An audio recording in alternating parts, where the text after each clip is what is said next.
Last weekend I visited Belfast, the largest city in Northern Ireland.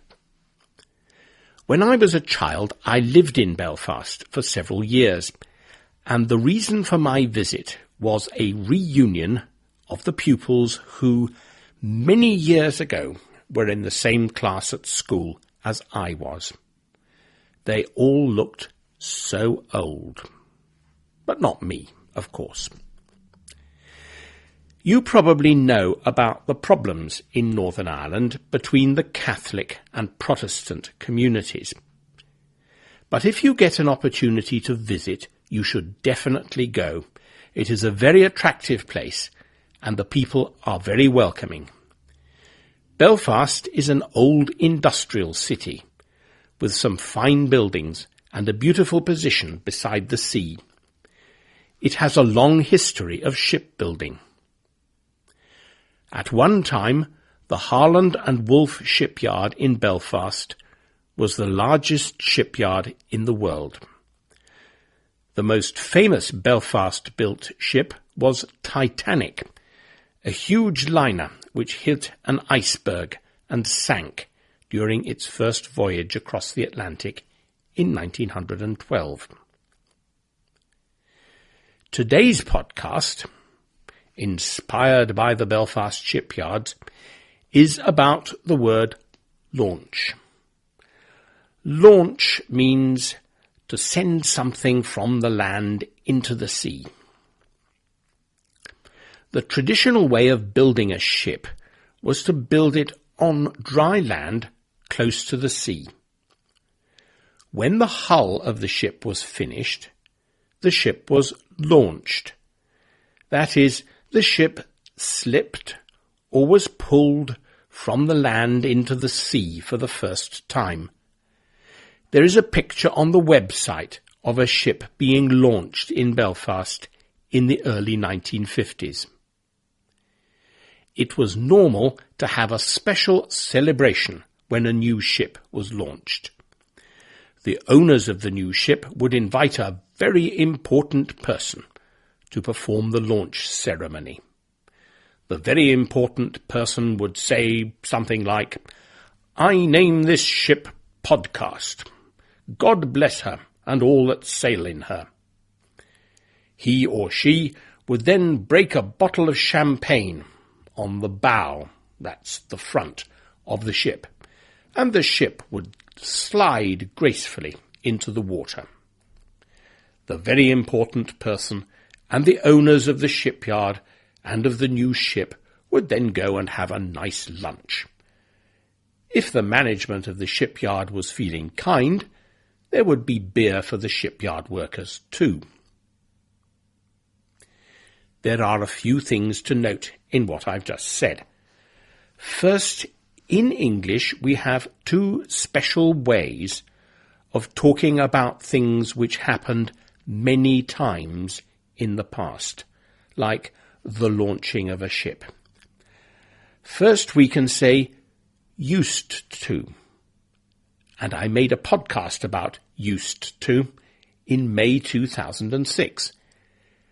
But instead we can use the word would, like I did when I was talking about launching a ship. The owners of the ship would invite a very important person.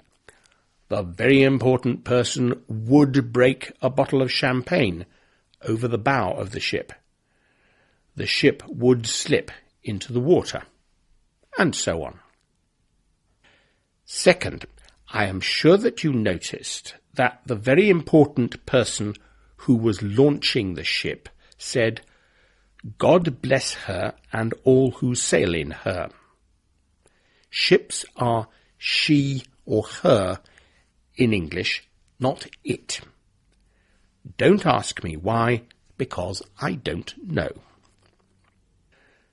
And finally, I know that some of you, particularly if French is your first language, find it difficult to hear the difference between a long E sound and a short I sound in English.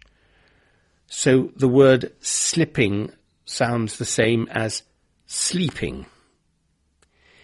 Here are a few examples of long E and short I for you to practice.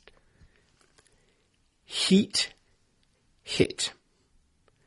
Seat, sit. Feet, fit. Reach, rich. And sheep, ship.